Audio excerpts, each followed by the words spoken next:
Anyway, Mexico City meet Woodcote. Woodcote is a small village in the south of England. Has about roughly 1,000 houses. It's quite near Oxford. In fact, in 2008, it won Oxfordshire Village of the Year competition. But if we're being honest, Woodcote doesn't really register on the global scale. But it's got a really interesting story to tell. Before I share it, I'd like to introduce you to somebody. That's Jeff. Jeff lives in Woodcote. He has done for most of his adult life. His kids grew up there. His friends live there. They all socialise together in the Red Lion pub. But like the rest of the village, Jeff became worried when he heard the plans to build more houses in the village. Woodcote was special. It was beautiful. They didn't really want it to change. So the village came together. They organised themselves. They campaigned. They made sure that no new houses were built in their village. In fact, Woodcote became known as the village where house builders feared to tread. You see, in England, housing stirs quite a lot of passion. We talk about it a lot. Buying your first home is culturally and economically a very important step. But it's getting harder. Our population is changing, it's growing, and we're struggling to build enough houses to keep pace. And it was against this backdrop that the UK government did something really quite bold. They decided to hand more power to communities to shape where they live. They introduced a thing called neighbourhood planning. And there it is. Neighbourhood planning is a power which is given to communities which allows them to create their own planning policies. Essentially, this means that they can decide what can and cannot be built within their boundaries. The process culminates in a community referendum. Now, do not underestimate the shift that this represented. Planning had long been the preserve of politicians and specialists. Many people said that neighbourhood planning was madness. Nobody would ever do it. It's far too complicated. And if they did, they'd just make dreadful mistakes, or it would descend into infighting, or fundamentally, they would only ever use it to try and block house building.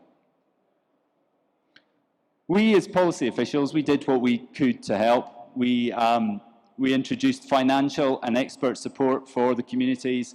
We publicised it widely, working with civic organisations. We designed incentives, we designed safeguards. But no matter how bold a move it was by government, and how good the work we did as policy officials was, fundamentally, the success or failure of neighbourhood planning would depend on the stamina, courage, and responsibility of ordinary people. Ordinary people like Jeff and his friends in Woodcote. Well, they were delighted when they heard about neighbourhood planning, and they set about developing one straight away. They talked to each other, talked to their community, the young, the old, those who'd lived there all their lives, those who were quite new to the area. They discussed what they liked, what they didn't like about the village, their hopes, their fears, and they wrote it all down. And the strangest thing happened.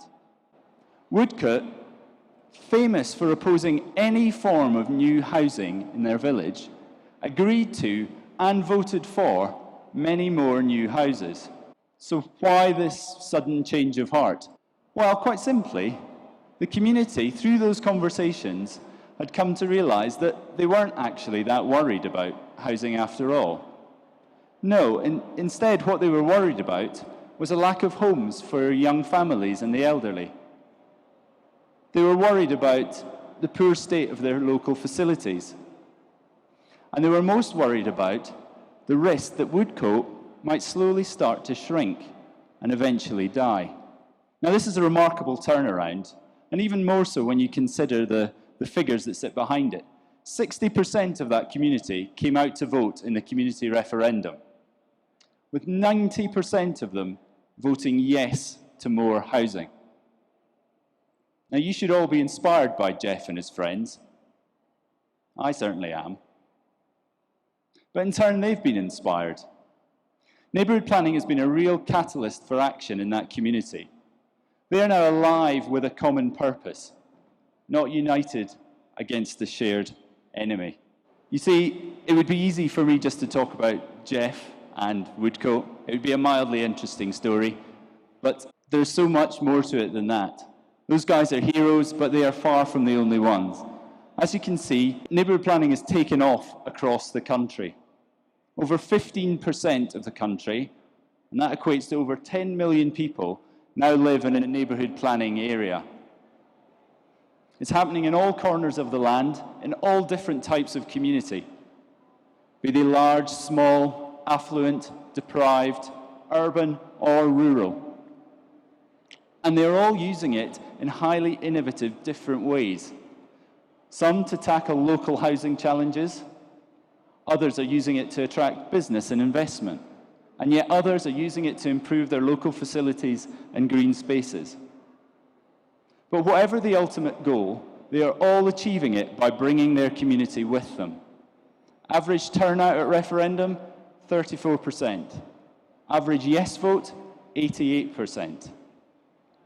Neighbourhood planning is truly given communities real power to shape where they live. But it's much more than that. It is giving them the energy and the confidence to work positively together to make their lives better.